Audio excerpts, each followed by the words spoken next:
Hello guys and welcome to Retro Cycle Revival. I'm just going to do a quick video here on a bottom bracket change for my Street Fighter build that I've been harping on about in the last few videos.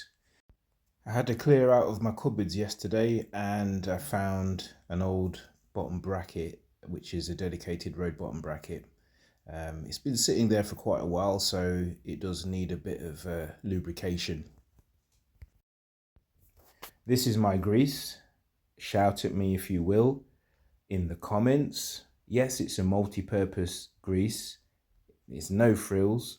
It's a very cheap grease. It's used for every single application that has moving parts as far as I'm concerned. So I'm not going to go out and buy dedicated, like Muc-Off and all these different companies that are selling grease. It's far too expensive for me.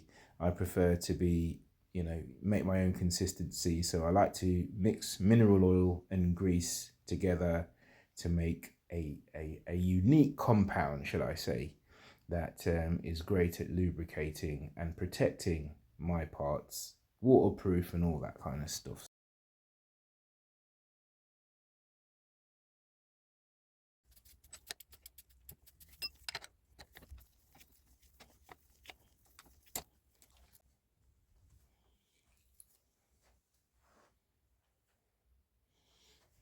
We'll remove the chain on the other side here. And this is why I like to put it upside down, because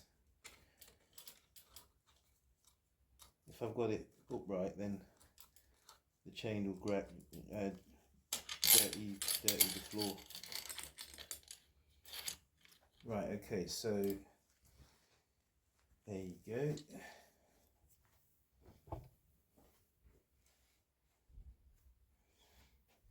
Now you're supposed to use a little sort of like a soft hammer, so to speak, for that, but I don't have one. So there you go. I've just pulled it out with my hand. I always forget the direction that I need to pull these out on. So there's an arrow pointing that way to tighten, so I'm assuming it's going to be that way to loosen.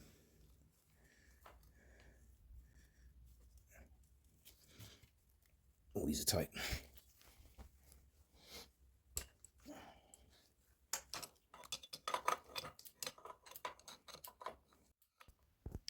I understand people use the square tapered type of bottom bracket as well, especially on the vintage bikes, and a lot of the sort of alternative builds that you see nowadays, the kind of builds that you'll see in the Made Bike Show, they'll use a square tapered bottom bracket. Now, number one, the cranks are more difficult to remove, okay, more likely to seize up.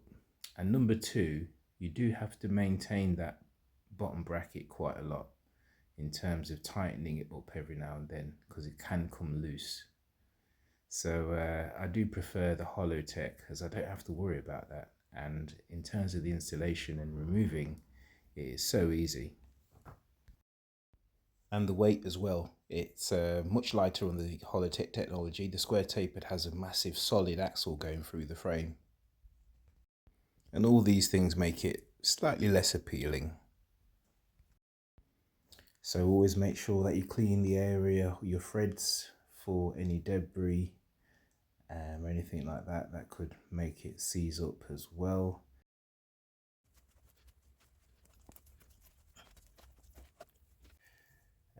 Let's give them a quick weigh and see if we are actually losing weight if I put on the these are the bottom bracket here.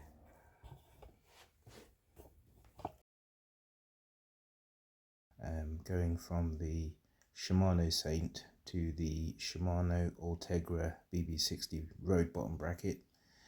So that's the mountain bike bottom bracket first, the Shimano Saint, which is 91 grams. And the Ultegra, the Shimano Ultegra road bottom bracket is 75 grams, so that's a 16 grams difference, which, you know, it's not much, but it does feel a little bit different, you know, when you're riding. And I know that because it's made for the frame, it's going to perform a little bit better. It's going to feel a little less stiff, I think, as well.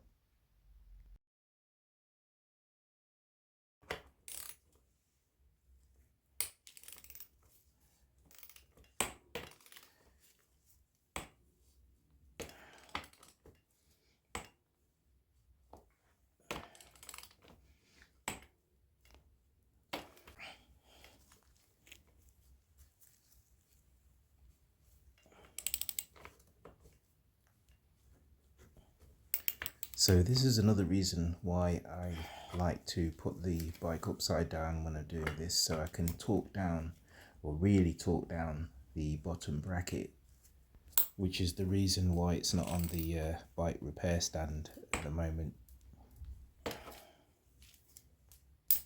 So this is the wrench that I was using for my road bike bottom bracket, which is a smaller diameter than the mountain bike spanner that I was using. So I had to use two different types there. One thing to take into consideration if you're changing these things is to see what kind of wrench that you would need. Loads of grease, loads of grease.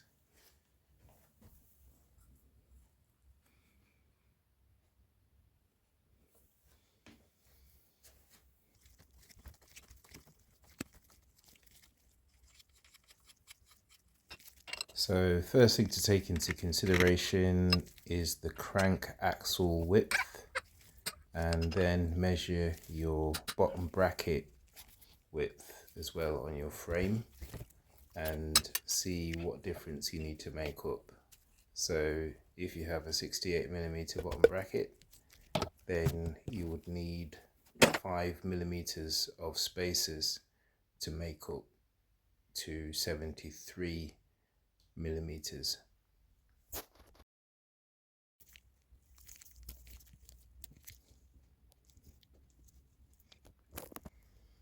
So job's a good one. I'm going to take it outside now for a quick spin and see if there won't be much difference at the end of the day.